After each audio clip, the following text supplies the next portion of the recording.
Hello friends, welcome back to my YouTube channel Kahaniyan. तो आज मैं रूल्ड और misruled story and destiny of Bihar का पार्ट 2 लाई हूँ।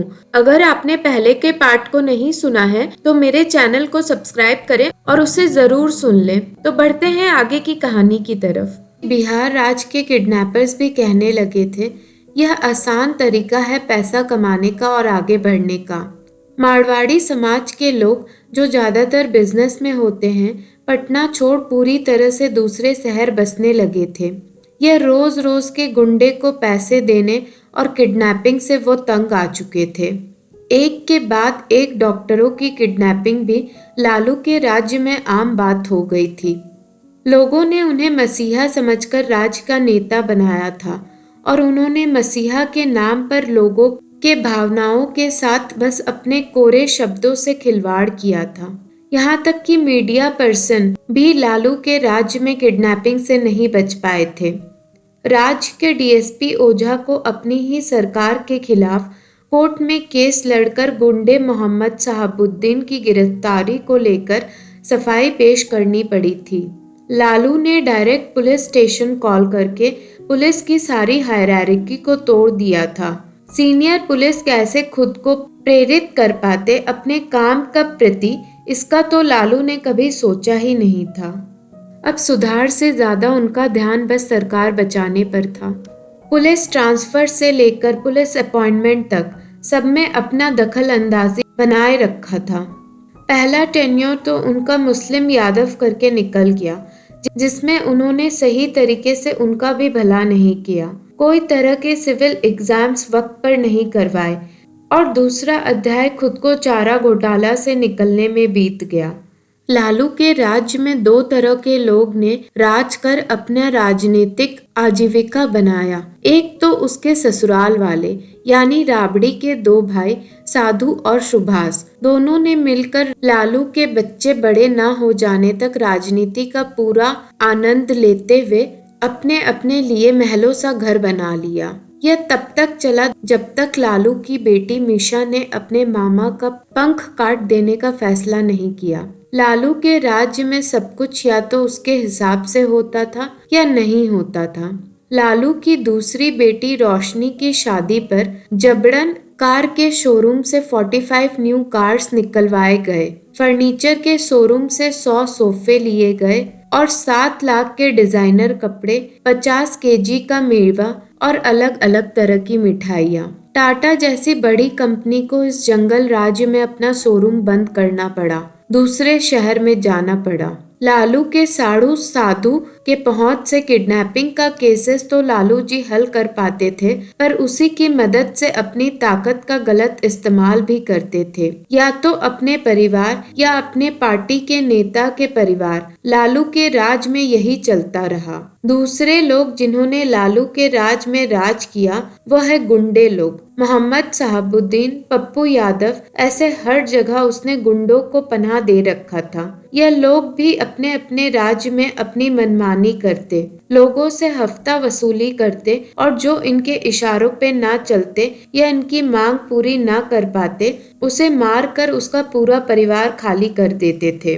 राज्य के उन्नति के नाम पर गुंडे का दहशत और नेताओं का कपट के अलावा लालू के राज में लोगों का कुछ नहीं हुआ। 1996 में लालू के ऊपर चरवाहा घोटाला का केस लग गया था। उनके भरोसेमंद अन्य नेताओं के सलाह के बाद गिरफ्तारी से बचने उन्होंने अपना मुख्यमंत्री के पद से इस्तीफा दे दिया। हालांकि यह इस्तीफा भी उनके गिरफ्तारी से उन्हें बचा नहीं पाया, पर यह इस्तीफा उनके पार्टी को बचाने और उनका राजनीति में दूसरा अध्याय कायम करने का बड़ा कदम बन गया। लालू ने इस्तीफा तो दे दिया था, पर खुद को बिहार का राजा समझने वाला यह नहीं चाहता था कि उसकी ताकत किसी और के पास जाए, और इस खेल में उनका सबसे बड़ा मुख्य पत्ता था उनकी धर्म पत्नी राबड़ी देवी। राबड़ी ने बस 5वीं क्लास तक शिक्षा हासिल की थी। चौका चूल्हा और घर परिवार छोड़कर वह राजनीति के दाव पेच बिल्कुल नहीं समझती थी। राबड़ी ने अपने पति के तरीके तो बेखूबी से देखा था, पर कभी सामने से कुछ किया नहीं था। राबड़ी को सीएम की कुर्सी पे बैठाने का तुरंत बाद उनकी फर्स्ट मीटिंग हुई, जहां राबड़ी ने अपने जबान से एक शब्द नहीं बोला, पर वह समझदार और जल्द सीखने वालों में से थी। लालू ने तुरंत राबड़ी की ट्रेनिंग शुरू करवा दी। राबड़ी के भाई ऑफिसर रंजन पांडे और अन्य पढ़े लिखे ऑफिसर को तुरंत उनके मदद के लिए रख दिया गया। लालू ने उन्हें समझा दिया था कैसे हिंदू औरत से मिलते वक्त उन्हें नमस्ते करना है और मुस्लिम से मिलते ही गले लगाकर उन्हें आदाब कहते हुए उन्हें धर्म से होने वाले दंगों की शांति का आश्वासन देते हुए उनका भरोसा जीतना है। राबड़ी लिखना पढ़ना तो जानती नहीं थी, उनके लिए सारे शब्द टाइप किए जाते थे उनके साथ देने वाले ऑफिसरों के मदद से। राबड़ी अपना एक भी कदम लालू जी के सलाह के बिना नहीं उठाती थी और उन्होंने अन्य नेताओं को भी यह कहकर शांत कर दिया था, एक पत्नी ही अपने पति के मदद के लिए आती है और अगर किसी को भी लालू जी के सीएम हाउस से रहने में आपत्ति है तो वह अपने घर लालू जी को रख सकते हैं। राबड़ी के कार्यकाल में कुछ सुधार या परिवर्तन तो नहीं आया, बल्कि मार काट चोरी डकैती और बढ़ गई। पर राबड़ी के सत्ते की कुर्सी पे रहना इस बात का आश्वासन था कि ताकत अब तक लालू के हाथ से निकली नहीं है। राबड़ी ने अपने शांत स्वभाव का बेहतरीन प्रदर्शन दिखाते हुए लालू के अरेस्ट के वक्त मीडिया के सामने अपने अंदर उठ रहे पत्नी भाव को बिल्कुल सामने आने नहीं दिया। राबड़ी ने एक समान चेहरा सामने रखते हुए इस अरेस्ट का सामना किया और इसे भी अपने राजनीतिक फायदे के लिए इस्तेमाल करते हुए बोला, लालू जी ने देश के नियमों के पालन के लिए खुद को अरेस्ट कराया है। पटना जेल में लालू जी का वीआईपी ट्रीटमेंट खत्म नहीं हुआ, जिसके बाद उनका जेल बदलना पड़ा। राजनीति के राजा लालू ने हर तरह से इस खेल को खेला है। सीबीआई के पास जाने ऑटो का इस्तेमाल करते हुए तो वहीं खुद को रांची कोर्ट में सरेंडर करने 500 गाड़ी लगा दी, तो वहीं जेल से निकलते वक्त हाथी की सवारी कर वापस आए। यह बिहार राज्य नहीं, इसे लालू राज्य बनाकर रख दिया था। लालू और राबड़ी का राज नरसंहार और अराजकता का चरम सीमा पहुंच चुका था। इन दोनों के राज में बिहार को कुछ नहीं मिला, खून खराबा, जातिवाद, भेदभाव के अलावा। कभी भी कहीं भी किसी का भी खून हो सकता था। वैसे तो बहुत लोग और बहुत परिवार हैं जिन्होंने अपने सारे बच्चे, अपने पूरे परिवार इस लॉलेस स्टेट में अपने आंखों के सामने खत्म होते हुए देखा है, पर उन लोगों के साथ एक और बड़ा नाम जुड़ा है जो बरमेश्वर मुखिया का है, जिनका मर्डर एक सुबह मॉर्निंग वॉक के दौरान हुआ। इंसान और जान की कीमत एक होती है, पर बरमेश्वर मुखिया ने नक्सलवादियों के खिलाफ आवाज उठाया और समाज के प्रति अपना बड़ा योगदान दिया था। इसलिए यह बिहार राजनीति में एक चर्चित विषय रहा है। लालू राबड़ी के राज में बिहार के जर्नलिस्ट के मन में हर सुबह एक डर सा रहता था, उन्हें फिर से एक नरसंहार या हत्या के बारे में लिखना न पड़ जाए। लालू की राजनीति बिहार को सुधारने के लिए कम, खुद को सत्ते की कुर्सी पे बनाए रखने के लिए ज्यादा थी।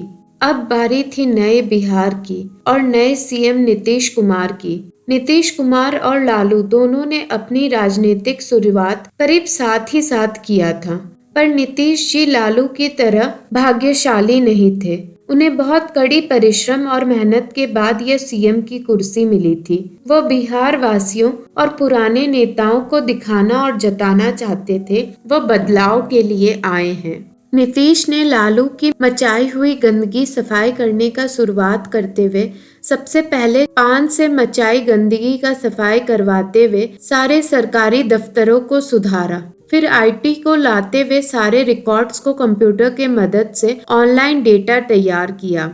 लालू जो बिन बात के कुछ भी बोलने से पहले सोचते नहीं थे, नीतीश उनसे बिल्कुल विपरीत सोच समझकर बातें करते और उतनी ही बातें करते जितनी की जरूरत होती थी। वह बिहार वासियों का नेता में खोया वह विश्वास जीतकर उन्हें बता देना चाहते थे, बातों से नहीं काम कर कर राज का सुधार होता है।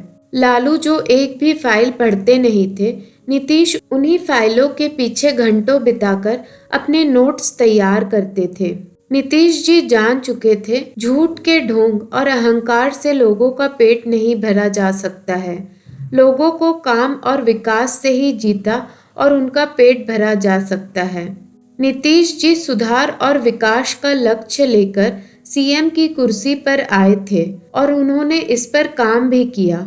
उन्होंने शिक्षा, इंफ्रास्ट्रक्चर और लॉ एंड ऑर्डर ये तीनों पे काम किया। नीतीश ने सबसे पहले स्कूल्स में टीचर्स को बढ़ाया। बहुत सारे स्कीम के जरिए बच्चों के स्कूल जाने का रास्ता खोला। स्कूल में मिड डे मील की शुरुआत करवाई।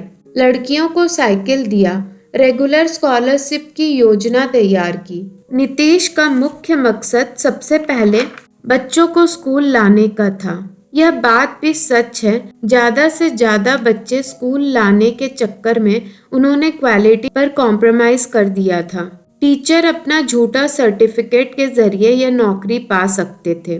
नीतीश ने पुराने अच्छे ऑफिसर और ब्यूरोक्रेट्स को बिहार में वापस बुला के सड़क के विकास और बहुत सारे पुल योजना के तहत पुल भी बनवाया। उन्होंने पुलिस के दाखिले के लिए एग्जाम्स भी शुरू करवा दिए ताकि चोरी से दाखिले बंद हो और अच्छे ऑफिसर्स की बहाली हो। ताकत का नशा कुछ ऐसा होता है जिसका स्वाद एक बार चख लेने के बाद उसे अपने हाथ से वापस देना बहुत कठिन होता है। यह चाहे लालू सरकार के लिए बोलिए या नीतीश सरकार के लिए। नीतीश ने बिहार में बढ़ते नरसंहार, भ्रष्टाचार, कोई भी विकास न होने की वजह से एक नए बिहार का सपना के तहत लोगों से प्यार पाया और अपनी सरकार बनाने में अच्छे तरीके से कामयाबी हासिल करते हुए अपना सरकार बनाया था 2000 के समय। पर 2015 में वही जीत हासिल करने नीतीश को बहुत कठिनाई हो रही थी। अपने राजनीतिक दौर में नीतीश ने बस बोलने की राजनीति ना करते हुए विकास की राजनीति पर निशब्द रूप से ध्यान दिया था।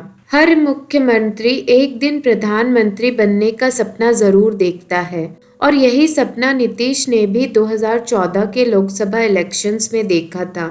ऐसा नहीं था उनका स्टेट के लिए योगदान कम था या महत्वपूर्ण नहीं था। उन्होंने बिहार राज्य में 14% से ज्यादा जीडीपी ग्रोथ भी दिखाया है अपने वक्त में।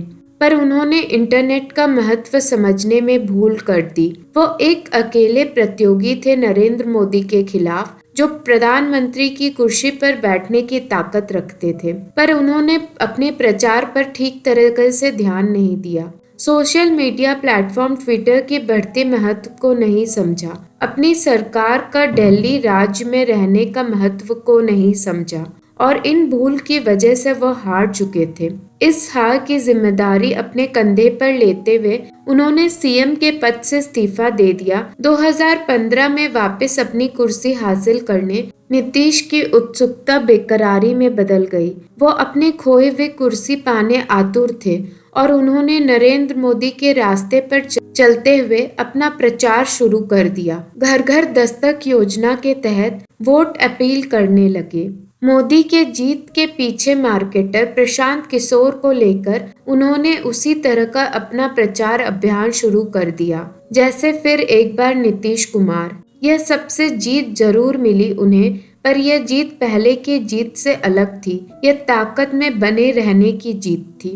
सत्ता की कुर्सी पे बने रहना सिर्फ ईमानदारी और विकास पे नहीं हो सकती है। इस कुर्सी पे खुद को बनाए रखने भ्रष्टाचार और ताकत और दिमाग की भी जरूरत होती है। सरकार के साथ दरोगा और गुंडा साथ चलते हैं और यह हर सरकार की सच्चाई है। नीतीश इससे कुछ अलग नहीं थे। उनके सरकार में भी बड़े रूप से गुंडे का साथ था, जैसे अनंत सिंह। इन गुंडों की जरूरत सिर्फ सरकार जीतने और बनाए रखने के लिए नहीं, उनके ताकत के लिए उन्हें सियासत में हिस्सा और गद्दी भी देनी पड़ती है। सरकार को यह भी ध्यान रखना पड़ता है कि इनकी गिरफ्तारी किसी भी तरीके से ना हो और जैसे वह अपने ताकत देके सरकार की मदद कर रहे हैं, सरकार को भी अपनी पहुंच के जरिए उन्हें बचाए रखना पड़ता है, फिर चाहे उनकी अर्धांगिनी हो या कोई और हो। यह ताकत का हिस्सा मिलने पर ही एक मजबूत सरकार तैयार होती है। नीतीश जी एक सामाजिक नेता के रूप में सामने आना चाहते थे। उन्होंने कभी खुलकर जातिवाद की लड़ाई नहीं की, ना जातिवाद को सामने रखकर जीतने का सोचा, पर जातिवाद उनके दिमाग में हमेशा से था। उन्हें पता था अगर उन्हें सत्य में अपनी पकड़ बनाए रखनी है तो उन्हें जातिवाद के लिए काम करना होगा। लालू एक जातिवाद मसीहा बनकर सामने आए थे, पर उन्होंने कभी भी यादव छोड़ किसी और जाति के लोगों की भलाई नहीं की। नीतीश लोगों को लालू का मसीहा के रूप पर से विश्वास तोड़ खुद पिछड़ों के लिए काम कर दिखाना चाहते थे। उनके इस अभियान में पहला कदम था औरतों को मुखिया और सरपंच बनाना।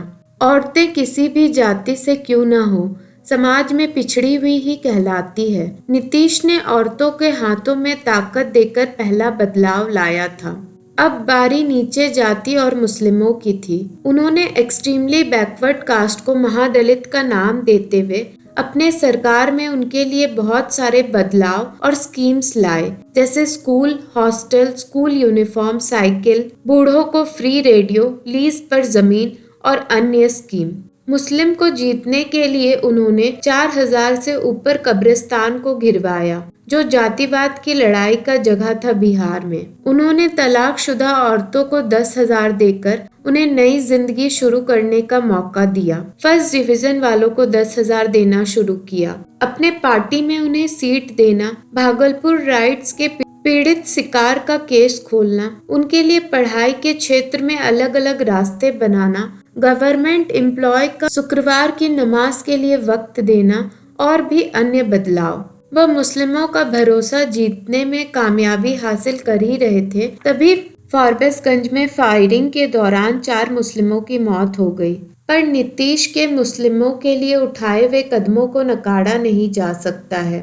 जहां लालू और राबड़ी बस शब्दों से बोलकर कुछ करते नहीं थे, वहीं नीतीश कर दिखाने में विश्वास रखते थे।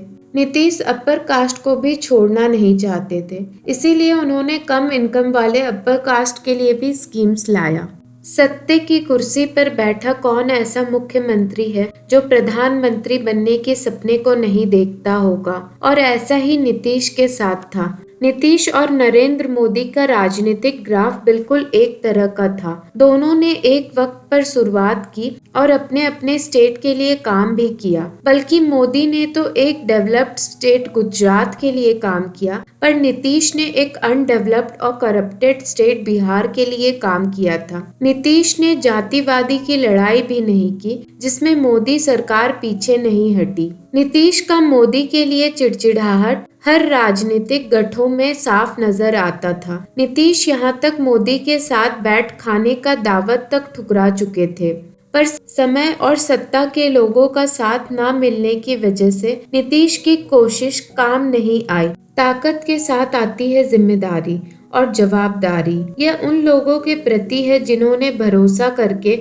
आपको मुख्यमंत्री बनाया है। सत्य की कुर्सी पे बैठने और बने रहने के सफर तो कठिनाइयों से भरी ही है, पर उससे भी कठिन है उस कुर्सी की ताकत के साथ इंसाफ करना, जिसमें ज्यादातर मंत्री चूक जाते हैं, और यह नीतीश के साथ भी था। उनके चूक ने बिहार के 20 से ऊपर बच्चों की जान ले ली थी, स्कूल में मिलने वाले मिड डे मील की वजह से, जिसमें मिलावट की राजनीति हो गई थी। भला करने की धुन में सही जांच न होने पर उनके सरकार पर गरीबों का भरोसा तोड़ दिया था। फिर बोध गया में ब्लास्ट हुआ, फिर गांधी मैदान में ब्लास्ट हुआ। यह भी नीतीश सरकार की चूक थी, जहां उन्होंने एंटी टेरर स्क्वाड को बिहार में बनाने का महत्व नहीं समझा। आगे जाकर बिहार टेररिस्टों का अड्डा बन गया, जहां अलग अलग ब्लास्ट के टेररिस्ट और अन्य घोटालों के मोस्ट वांटेड टेररिस्ट बिहार को छुपने का अपना आसान जरिया समझने लगे। स्कूल में सरकार टीचर्स के बिना एग्जाम के दाखिला के वजह से फ्रॉड टीचर्स की दाखिली हो गई थी, जो खुद क्लास 5 के एग्जाम भी पास करने में सक्षम नहीं थे। पकड़ा जाने पर अपनी कुर्सी बचाए रखने इन टीचरों ने भी एग्जाम में चोरी शुरू कर दिया। महादलित को जमीन देने के नाम पर सरकार के अपने आदमियों ने घोटाला करते हुए जमीन को पहले खुद कम दाम में खरीदकर अपनी ही सरकार को तेज दाम में उसे बेच मुनाफा का काम शुरू कर दिया था। जो सरकार विकास पुरुष बन सबका भला करने आई थी, वह अपने सेकेंड टर्म में प्रचार की शौकीन बन गई और अपने ही कुर्सी और लोगों के साथ इंसाफ करने में नाकामयाब हुई। बच्चे के जन्म का वक्त यानी कि 9 माह के लिए बिहार को जीताराम मांझी ने बतौर मुख्यमंत्री चलाया था। 70 साल की उम्र में उन्हें यह सत्ते की कुर्सी दिलाने वाला नीतीश ही था, पर कोई मुद्दा न होने की वजह से मांझी अपनी राजनीतिक सफर के दौरान नीतीश के खिलाफ होकर अपना पूरा सफर उन्हीं के बनाए सुविधाओं को थोड़ी छेड़छाड़ के बाद या उनके चर्चा के इर्द गिर्द ही चलाए। मांझी को उनके सरनेम की कीमत पता चल गई थी और नीतीश को अपने पद से इस्तीफा देने का भूल समझ में आ गया था। जैसे पूरे देश में मोदी की हवा उठ रही थी, उसी तरह बिहार में भी मोदी की हवा उठी 2014 में। मोदी ने खुद बिहार आकर भाषण दिया। गांधी मैदान में टेररिस्ट हमला के बावजूद मोदी सरकार ने वहां अपना भाषण पूरा किया। अब खुले रूप से प्रधानमंत्री और मुख्यमंत्री के मतभेद लोगों के सामने आ रहे थे, पर सब कुछ के बावजूद एक बार फिर नीतीश अपने सरकार बनाने में कामयाब हो गई थी। फिर एक बार नीतीश अपने बड़े भैया लालू के साथ एक हो गए और बिहार के इलेक्शन का सिक्का आज तक चल रहा है, जहां हर नेता धर्म निपक्ष होने का बिगुल बस बजाता ही रहता है। तो आज की कहानी यहीं खत्म होती है। तो फ्रेंड्स, आज की कहानी की एक्सप्लेनेशन आपको कैसी लगी मेरे साथ जरूर शेयर कीजिएगा। मेरी मानिए तो मैं इस बुक को 5 में से 3.5 स्टार्स रेटिंग दूंगी। नो डाउट लेखक ने बहुत एफर्ट्स देकर पूरे फैक्ट्स को पेश करते हुए वे यह किताब लिखी है, पर मेरी राय में यह किताब में हद से ज्यादा फैक्ट्स हैं। यह बुक उन्हें बहुत पसंद आएगी जो डेट वाइज डेटा को जानना पसंद करते हैं। बाकी वन टाइम रीड के लिए यह बुक ठीक है। And as the title of the book goes, ruled और misruled, story and destiny of Bihar, तो यह सच है। राजनीति के नाम पर बिहार बोलिए या देश बस खेल ही होता आया है। जितना वक्त और पैसा नेता अपने प्रचार करने और वोट मांगने में लगाते हैं, उतना वक्त और पैसा अगर वो देश और लोगों की भलाई में लगाते तो आज हमारा देश बहुत अलग होता। हमें जातिवाद, भ्रष्टाचार और यह राजनीतिक लड़ाई से ऊपर उठकर विकास, सुरक्षा और देश को बनाने के लिए एकाग्रता से लड़ना होगा। तो फ्रेंड्स, मिलते हैं नेक्स्ट वीडियो के साथ। तब तक के लिए मेरे चैनल को लाइक, शेयर एंड सब्सक्राइब करें। Good bye and take care friends.